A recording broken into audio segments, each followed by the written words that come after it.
I've been a podcast fan for a while, but I used to listen to a bit more professional how-to kind of shows. Right.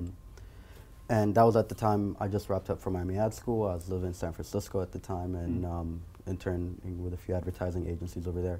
And I wanted to actually start the podcast. Initially was supposed to be born there.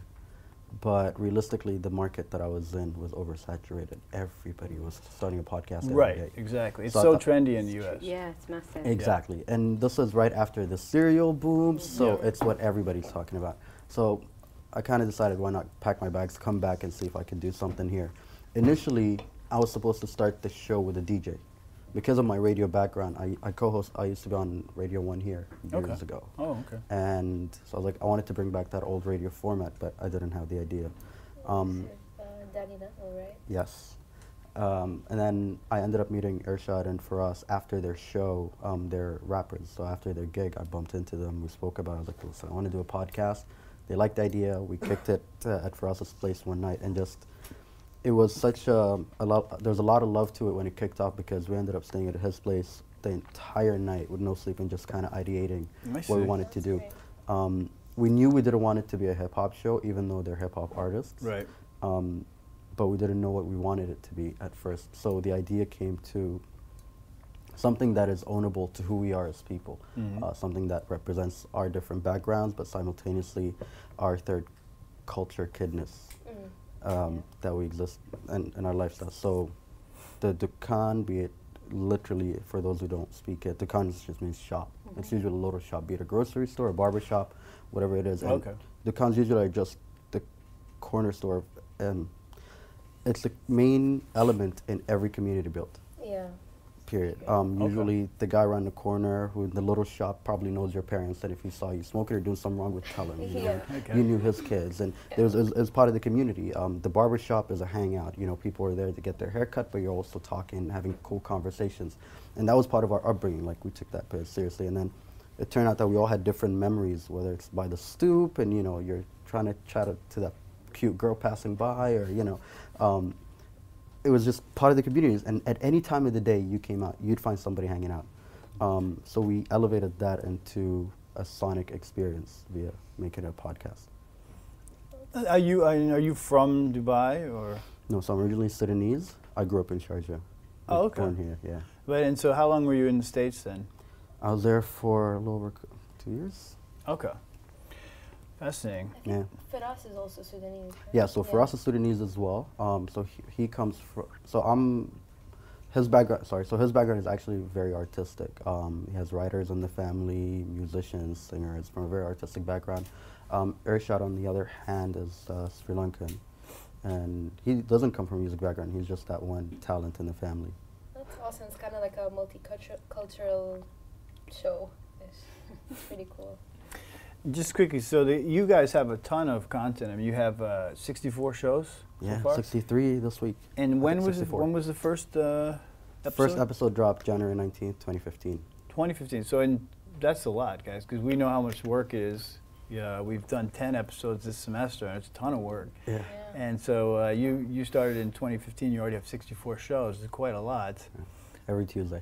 And so, so the concept, it's like. It's like the shop, like a community type concept. But your content, how do you try to focus your content? How do you, what kind of why do you, the guests you pick and why and how and so when we first started, if you saw listen to the first few episodes, this entire project was very learning as you go. There was nobody that taught us how to do it. We didn't know how to do it. It's just, I knew these guys had cool mics at home, a couple of equipments that we could use. Like, all right, let's make it happen.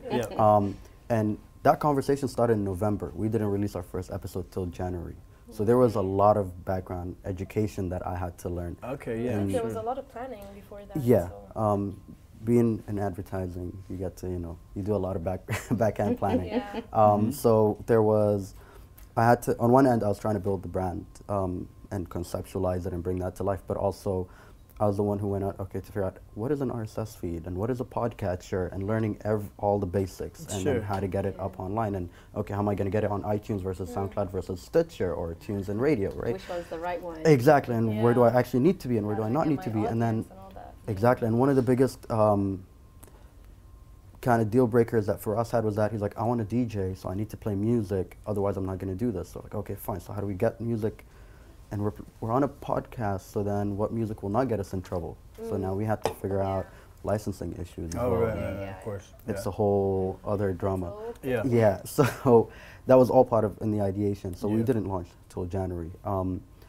One thing that we all agreed on was that no matter what happens, an episode needs to go out every Tuesday. So we can, if it doesn't go out in the morning, it's going to go out before midnight and needs to be out on a Tuesday. Some rare cases out of the 64, I think 3-4 times, it ended up a Wednesday.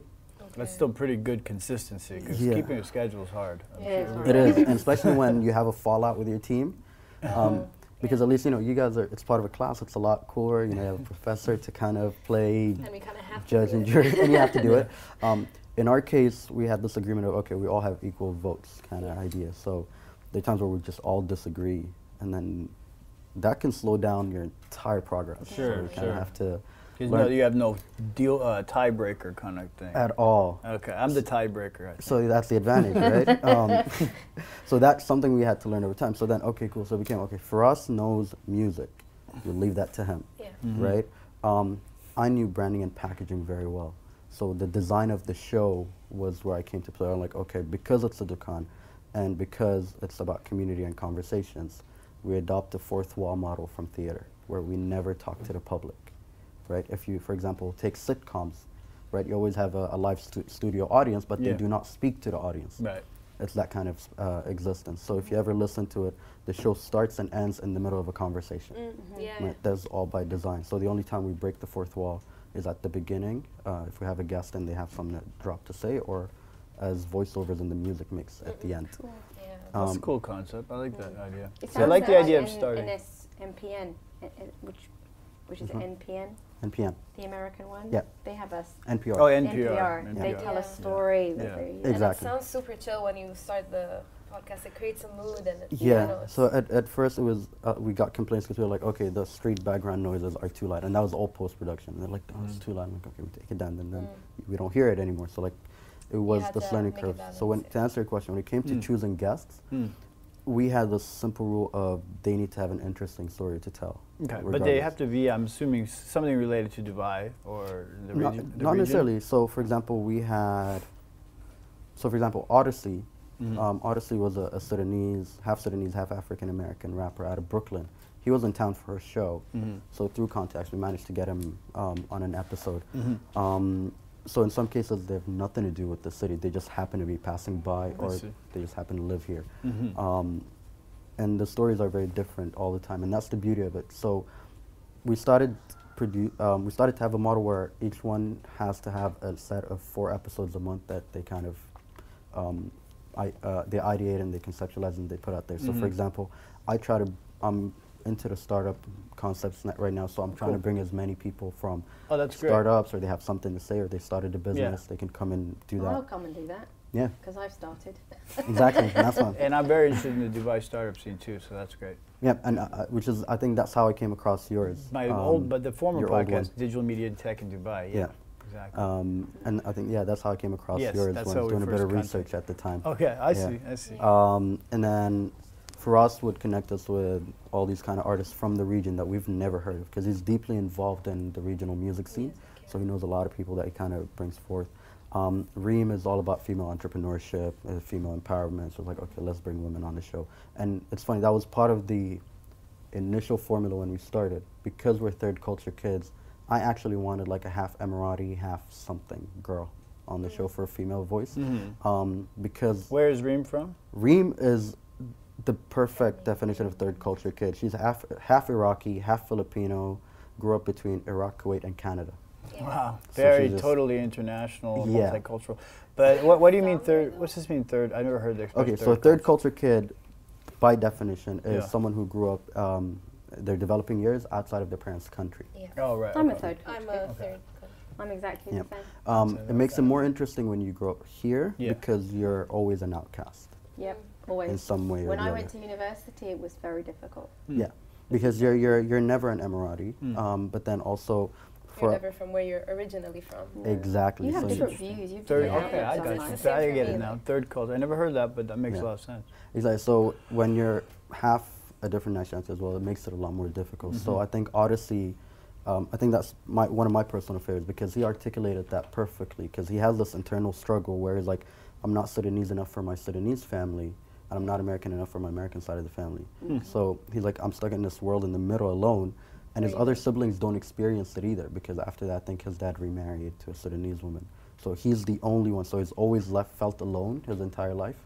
And that's kind of sometimes what it feels like. So you find yourself gravitating to like-minded people all the time. Fantastic. Well, Nicholla, why don't we trace the origin of your podcast? And Sure. Yeah. Well, like I was saying, I'm a third culture child. I grew up in the UAE. I came here when I was a baby, and I went to Jess in Dubai College. I think American University. When did it open? 1995, I assume. Yeah, it was just around the time I left Dubai College. Because we didn't have universities so I had to go back to the UK. You know. Oh, so you've been in Dubai some time then? Forever. Oh, okay. Forever. Wow. Interesting. I remember Sheikh Zayed Road with no buildings on it. Wow. It was just. Remember when it rained and it was just water ponds and mosquitoes? Hands down. You know, and especially and if you were going around to was it Jebel Ali, the Jebel Ali village? Yeah, it was just water. Yes, classic. We have lots of stories to I tell. came and the buildings were already up. Oh no. So my story starts. I grew up here, but in 2009 we moved to Oman. My husband's job took us to Oman. Okay. So I started a community there called Muscat Where Can I Find? It's a Facebook group. It's helping people find what they're looking for. And through it I sort of became a community connector type of thing. Nice. And then because of it I got the opportunity to go on the radio. Now I don't have a radio background, but they said, Nick, you can talk and ask questions. You're good at You sound great for radio. Come on board. So I was like, okay, I'll do it. So I did a show. At that point in my life, my daughter was 2 years old. So I did a show called Mums on Monday. And it was a half-an-hour show, once a week, talking about mother-related things, you know. So each week, one week we would talk about mother and pregnancy. The second week was about child-related and parenting care.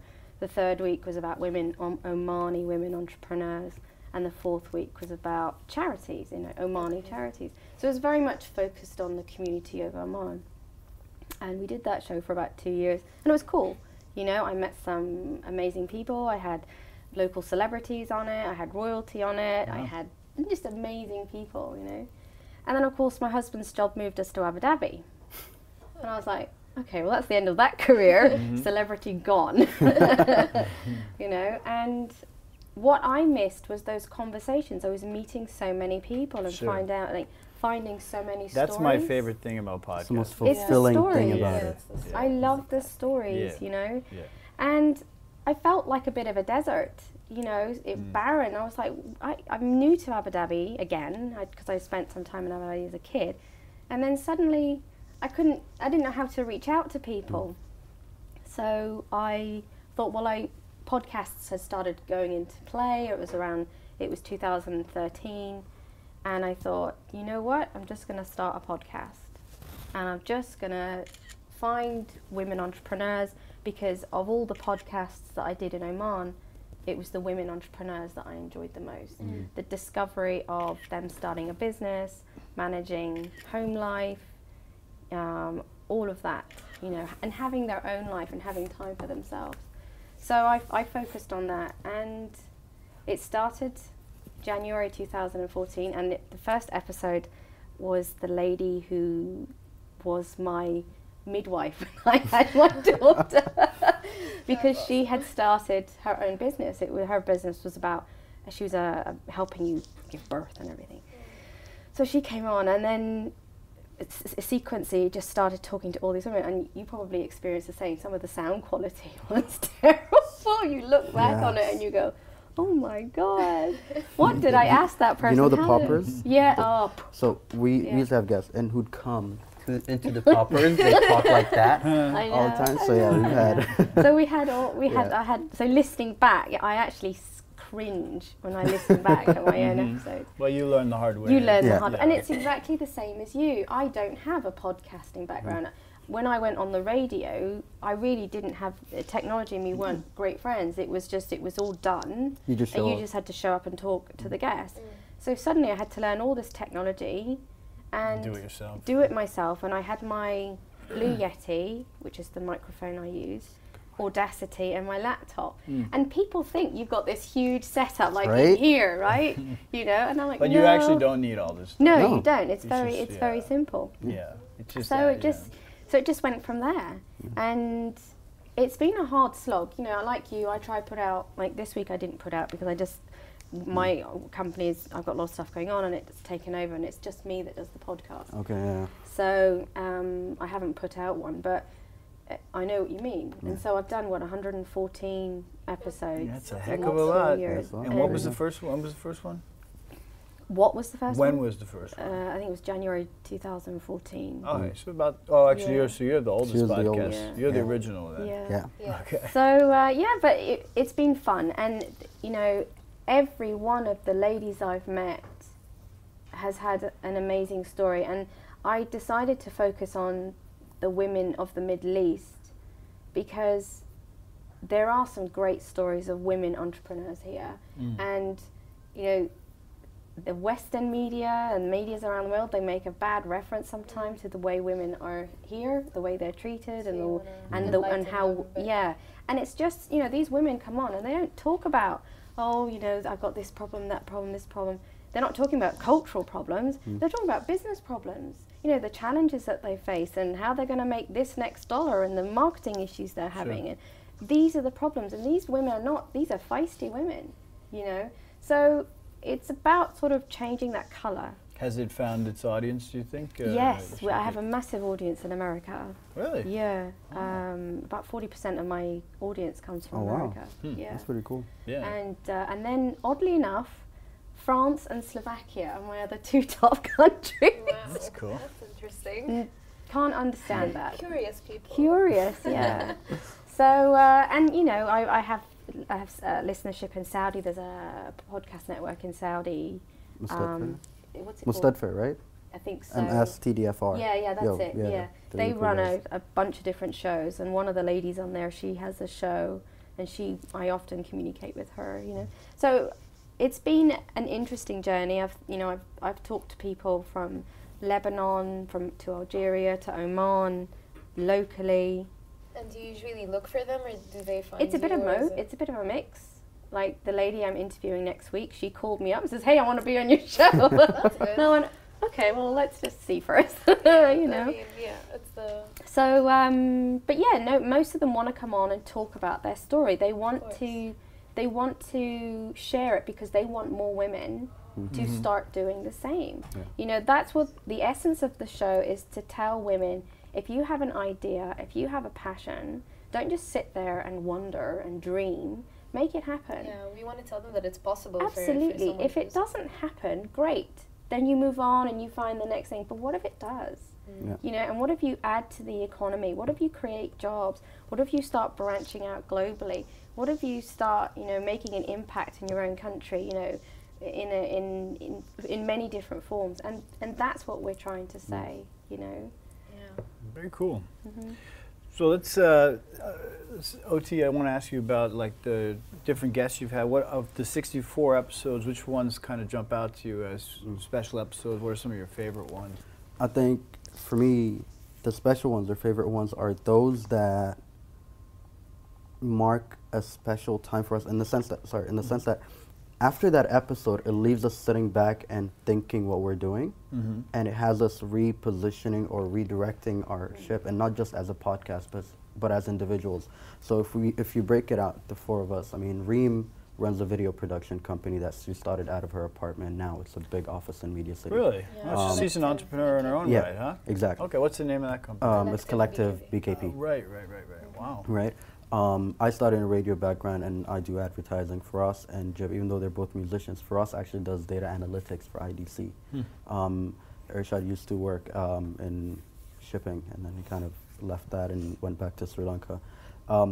But between the four of us, you know, we just have that one person you meet or an episode you record, and you take so much from that. So for example, I think Odyssey was a personal favorite because he managed to say a lot that I didn't know how to articulate before.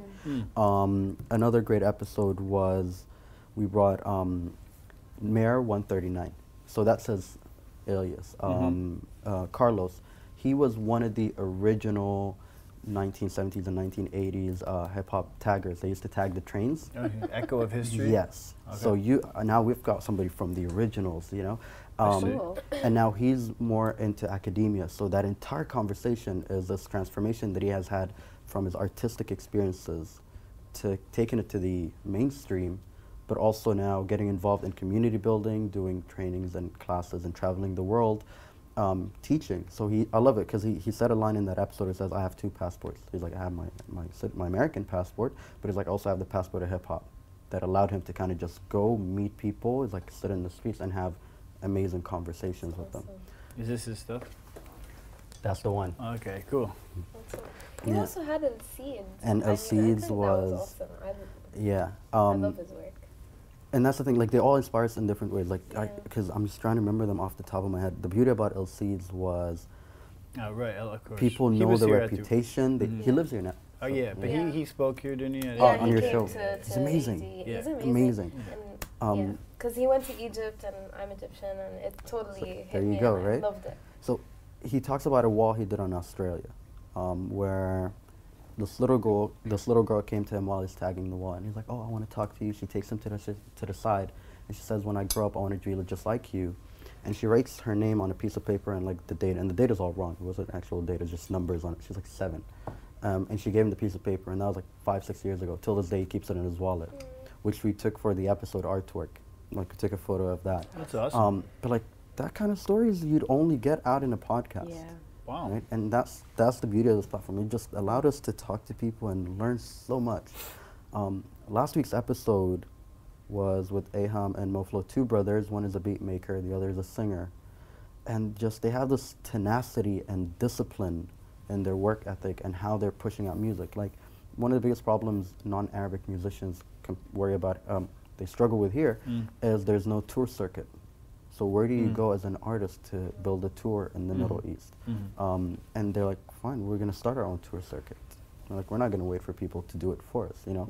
They don't get booked for concerts. They go rent out a space and they make their own event and they run their own concerts. So they just kind of went out their way to make it happen. And that didn't only help us, because I was like, okay, cool, then you don't have an excuse for not getting something done. The internet allows for a lot. Sure. And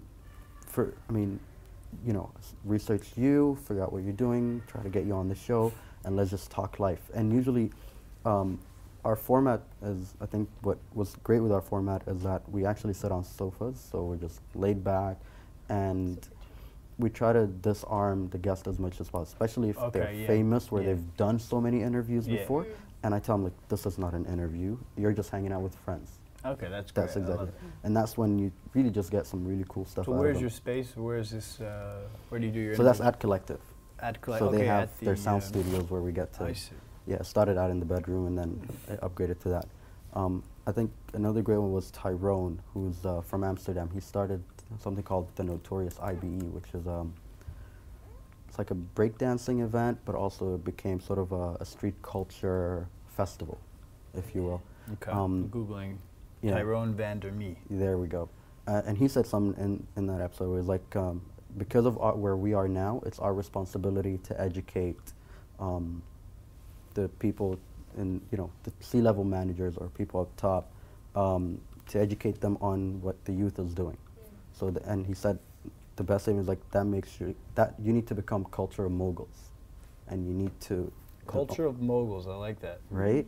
Yeah. And he said that, I'm like, and it's one of those episodes that I'd go back and listen to again. Yeah, sure. Because like he had some great stuff to say about, just you're shaping that, and you got to be able to use he instilled the sense of responsibility of using your platform right in us, and that was also one of those key episodes. You're right, that your platform becomes a space to share those messages, doesn't it? And that's powerful. Yeah. That's very powerful. So how do you, just quickly follow up on that, you've got all these great personalities coming through. How do you typically book your guests? How do you find them? What's your process for also deciding, because you do one every single week, so how do you choose, you know, the actual process internally? So the process is between us is, let's say I decided to drop a name, so I drop yours, like, okay, we want to get you on the show. First question, they're going to ask me, what's the angle? I'm like, no angle, this is what he does, that's it. So you just need to do something really cool that people want to talk about. So at some point I actually wanted to bring the GM at Leo Burnett, or for example, the president here at AUD. Oh yeah, These are two names that are legendary in the advertising industry in the Middle East. Everybody knows them, right? Good.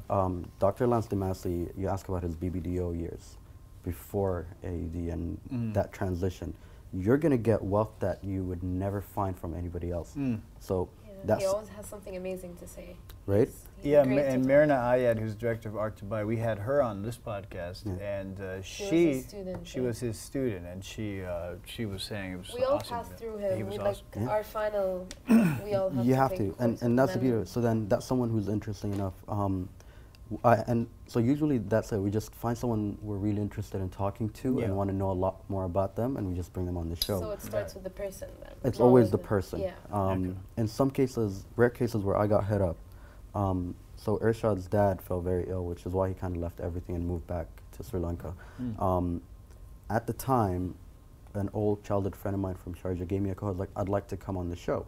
Okay. I was like, why do you want to come on the show? So his dad passed away, and he wanted to talk about that story. He's like, I'm ready to talk about it because it's going to help Irshad, it's going to help for us. It's going to help people who are going through this problem with family. I was like, that's amazing. And we spoke about it. He struggled to articulate himself a lot of the times, but you hear the emotions in his voice and that experience and kind of how that empowered him and how his relationship with his father improved the last 2 years before he passed away. So you get really beautiful stories out of people. That's amazing. So do you ever have like a time where you guys just decide to talk about stuff yourself without having a special guest or something? Yeah. That's usually our backup plan when we realize we don't have episodes coming out. That's right. Yes, we panic. And usually it's after a very busy time. So Dubai Links recap was just Reem and I. We didn't have a guest there. Step, no, we had somebody for Step. I think we did a recap of our weekend where we went to this event, I think by Vans, and it was like a few things that occurred. So like we kind of recapped that together. So you were at Step? Yeah, so okay, we were. I was there too, So we're community partners for Step, which was awesome. Oh, that's fantastic. I was really excited. I went to community part, that's great. I saw the wall and our logo was there. I was like, ah. That's very cool. Well, congrats on that. Awesome. I thought Step was great. We had Ray Dargam on who told me? Yeah, you guys had Ray here. You told me, right? You had Ray here, I think. Yeah. And we had what's his name? The other guy. The co-founder. You had his co-founder? Yeah, so okay, cool. We both so did we each Step stories. We each interviewed the founders. Great. I felt bad for forgetting his name. Baham Musalli, that was the other guy. Yeah. And so, Nicholla, maybe I'll throw the same question at you. Like, how do you, what are some of your favorite guests you've had? People that have inspired you, or another? I had a guest just recently. She runs. Her name's Miriam. She runs a company here called Pomegranate Institute. It's a language institute, and she actually comes from a humanitarian background, and she's one of these people that I think should speak. She's just got that sound, that gentleman you were talking about. You're just completely taken in by the story. And what was her name again? Miriam Shabib. Okay. And she was a great talker. I loved listening to her journey of how she went, the story of the pomegranate seed to how she created the institute. It's beautiful. There are many ladies I've spoken to. I don't have anybody in particular because they've all added something to the show. Right. But yeah. And so the theme you're generally after is about women entrepreneurs in the Middle East, and trying to basically get a stronger understanding of what how they're running their businesses, what's important to them, what are the challenges they face, what inspires them. So what are some of the themes that have emerged for you? I mean, perhaps that people would not expect, because you were mentioning earlier that there is a preconception, and then there's the reality, and then, so what, any interesting themes emerged through the conversations? No, the themes are, these women are just driven. You know, they all have a mission, they all have an idea, and they've all wanted to make something of it. It's not a unusual theme, it's just how they've got there. And some people have got there because they were in a career, they didn't like it, they said, right, I'm done with that, I'm sick to death of working for someone else, I want to do something. Isn't that how more or less all entrepreneurs at some point snap and say, I have to, I can't work for somebody else anymore? I'm the same. You know, I have my own company now, and I, you know, you have to have a boss, which is part of life. You know, you have your mom and dad; they're your boss when you're a kid. But I didn't want to do that anymore, and I wanted to put my own vision on the table, the same as these women. They had their own ideas, their own logic, and they wanted to go by that passion, you know. There's another woman that I recorded last year, Dina. She's in Egypt, and she as well, she's about social entrepreneurship, you know, and looking at ways of how the big issues of the world can be fixed, you know, through community, through businesses, you know, and just stuff like that, coming to the table with ideas like that. Like, I don't think about the big issues, how to solve them. She does. Do you, because you went to Egypt for this interview? Or No, we did it Skype. Oh, I see. You're brave. Yeah, actually, some of them have been okay, some of them have been really bad. But that particular interview was okay, you know. Technology is, it either loves you or hates you that day. Yeah. You've got to go with the flow, you know. Let me ask you about the podcast community group that you have. So how is that going? Are you trying It's fine. You know, I started it a few months ago. I'm kind of treating it a bit like a book club. Okay, I'm a member. Cool. And what I'm trying to do is I'm trying to get people to, when they listen to a podcast, share it. You know, I see. And cool. That's what that's about. I need to invite you guys to another one. And the Slack group. The who? Okay. On Slack. I don't know if you ever use Slack. It's an app. Oh, it's not on Facebook? Oh, okay. No. Yeah. It's on Slack because then we share documents, we share studies, we share researches that have been done. Cool. And it's a group of just Middle Eastern-based podcasters, including people from like Jordan, from Beirut, from Saudi, like that's different cool. guys. Yeah, I'd like to be a part of that. Yeah, I'd like to be a part of that. So after this, I should take your emails. Okay, great. We'll invite you guys to it. So what was the question? I forgot. Just about the podcast community. Yeah, no, it's just a space to talking, treating it a bit like a book club. I listen, like when I exercise in the morning, I like to listen to, and there's so much good material out there. So it's like reading a book. So this is the episode I shared today. I thought this was funny. I thought this was, you know, with the Trump stuff recently. Have a listen to this. Tell me what you think. You know. So that's what I'm trying to do with that. So let's talk about that more generally. What do you guys think about the status of podcasts in Dubai? Do people listen to them as much as you'd like? Is there enough awareness? For me, there's not enough awareness. Yeah. I don't know. It's still very pioneering. We're still early adopters. We're the pioneers right here. Yeah, okay. We are fairly early adopters. You know, there's still, I don't know about you, but I still get people that say to me, I don't know what a podcast is. Yeah. That's always. And I think it's the word podcast. What I do is I grab their phone. I grab their phone. When it's an Apple phone, I subscribe for them. I say, here you go. Let me just do this for you. I do that as well. Yeah, I'm like, oh, let me show you. So here it is. Oh, I'll subscribe for you. Don't worry. Don't worry. I'm like, this is where you can check it out now. Yeah. Some people think that podcast is like an old thing. But it is technically. It is quite old, yeah. It's very old. It was brought to life about 2013. But it's become more popular though, because like I know YouTubers now that do podcasts. I didn't know about podcasts until the YouTubers I followed started doing podcasts. You know. I mean, the main thing is it's basically just pre-recorded radio that you just pull down on your phone. But it's amazingly convenient because it's very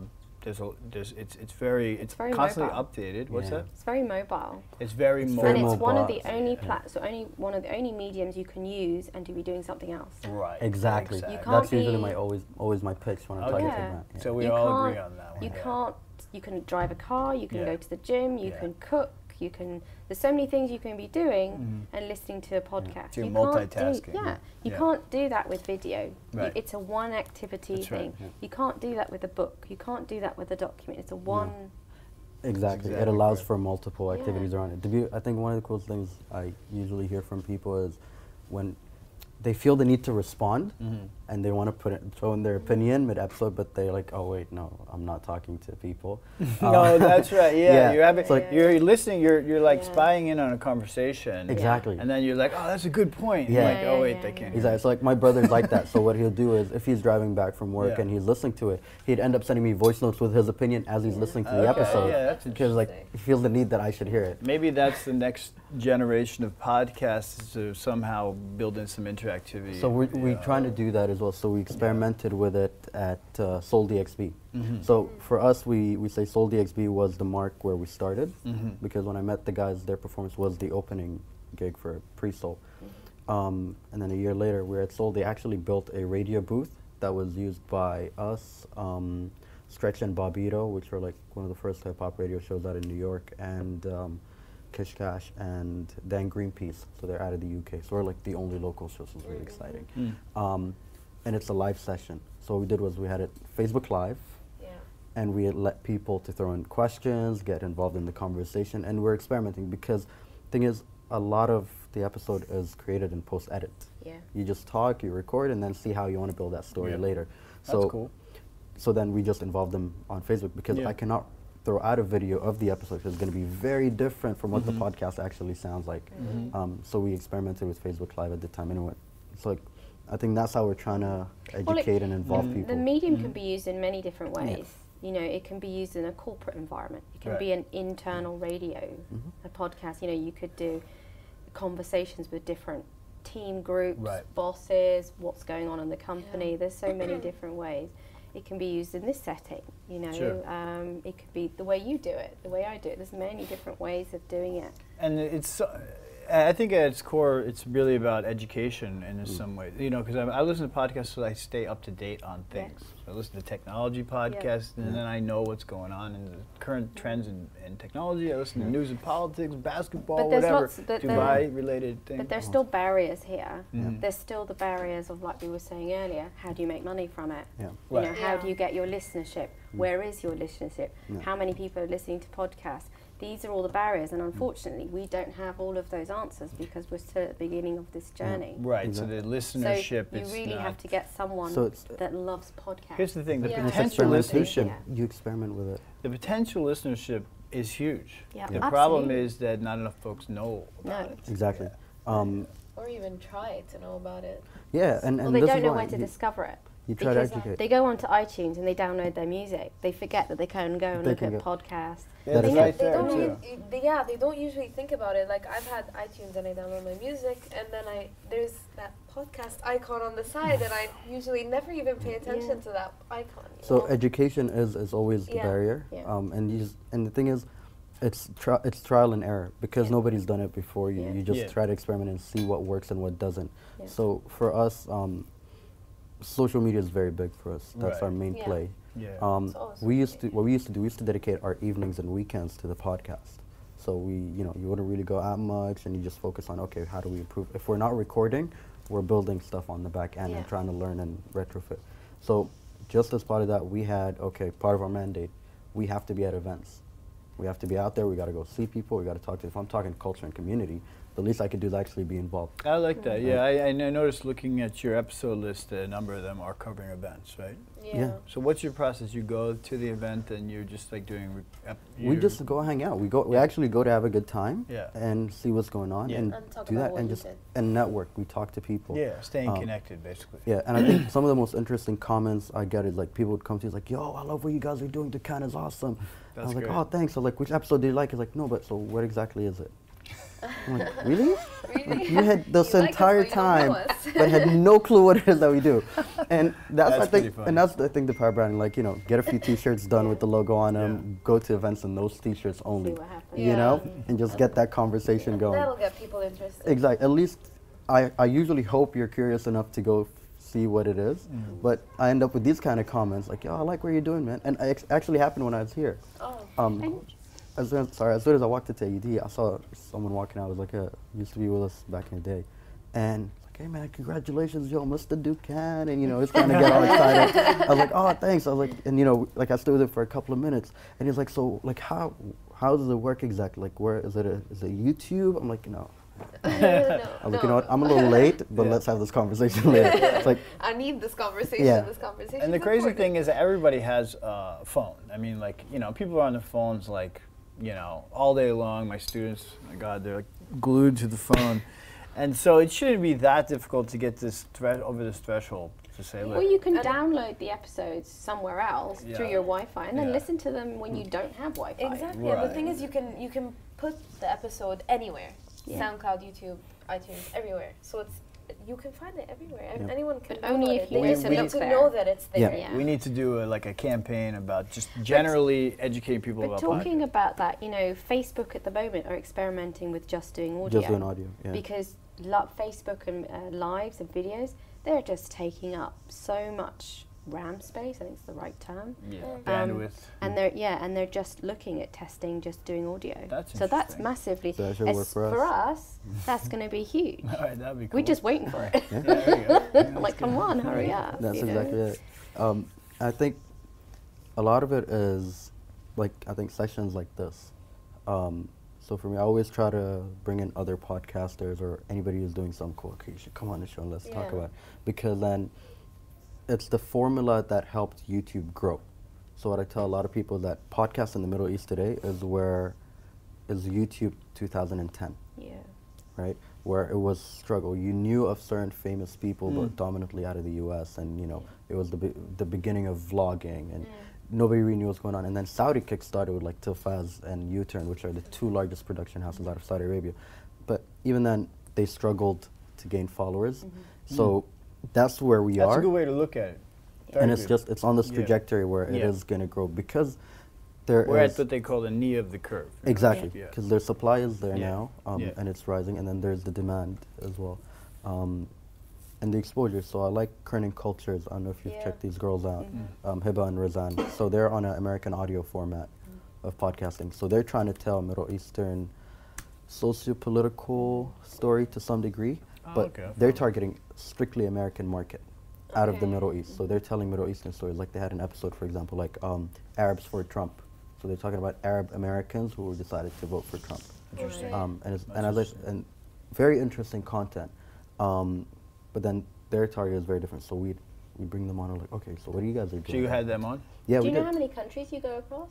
Yeah, I'm a numbers guy. I love to know what's going on. And what tools do you use story. I use Libsyn. it's like- Yeah. Okay, we use Podbean. Okay. Yes, I heard about that. Yeah. But Libsyn was one of the short lists. We looked at a bunch of options, but we Podbean. Libsyn just made my life a lot Libsyn is easier. looking a bit old though, isn't it? It does is. a good job, but it's feeling a bit structurally old. Yeah. It's like Reddit. You know, like Reddit Yeah. is a great It's amazing, but social then media you platform, look but at it it just and you're looks like, old. what? Yeah. What is So this? what I do is I take the numbers and I redesign the layout. So we have a press kit that we usually share, especially if I'm cool. trying to get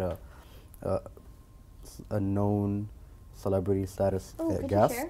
Yeah, I'll share with you guys our press kit. So I usually repackage So then that and helps redesign you that. to get the agent or whatever to say, yeah, we'll go Exactly, on. Yeah. because usually they'd want to know. Yeah, they want to know whether They want that's to know wasting your their numbers, time. what you're downloading. The other problem we have It says downloads. is it says downloads, it doesn't say listenership.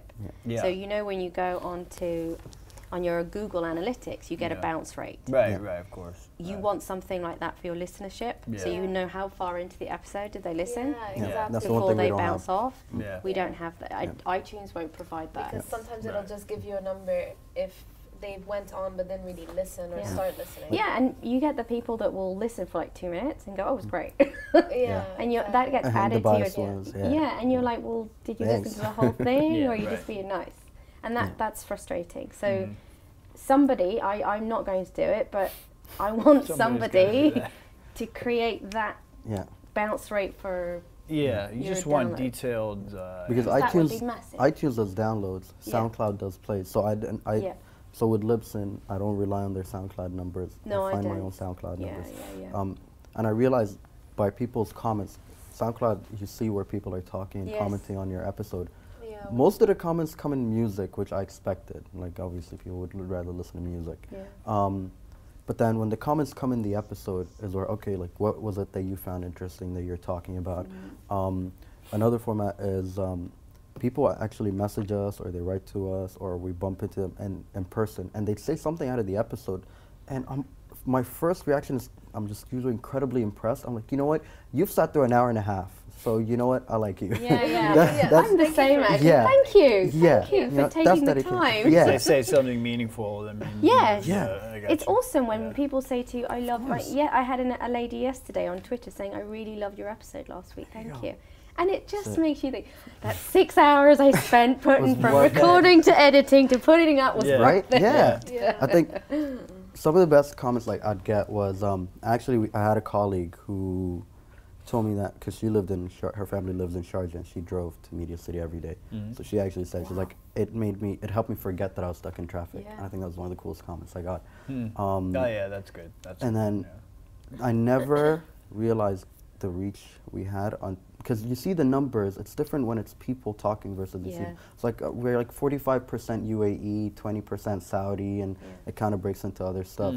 But then I get a message from someone in Arizona, and like he took the time to write a letter on Facebook that he sent to me about how we changed his perspective of the youth in the Middle East, and he had no idea what that was like. I love that. That's fantastic.